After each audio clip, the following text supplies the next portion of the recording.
Do you know the appendix is no more a vestigial organ but has some functionality? This is Ontesta, and you're watching the amazing facts of science, the facts you must know. Appendix treated as a body part that lost its function millions of years ago. All it seems to do is get infected and cause appendicitis. Recently, it has been discovered that it's a reservoir for gut bacteria.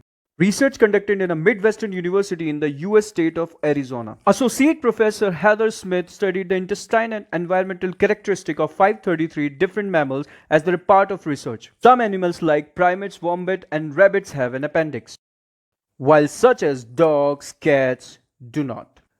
Appendix has evolved 30 separate times in different species according to research. Animals with appendix have higher concentration of lymphoid tissue in their gut. This indicates important role of appendix in the immune system. The reservoir for gut bacteria plays important role in immune system and also help bacteria to multiply. Thank you for watching.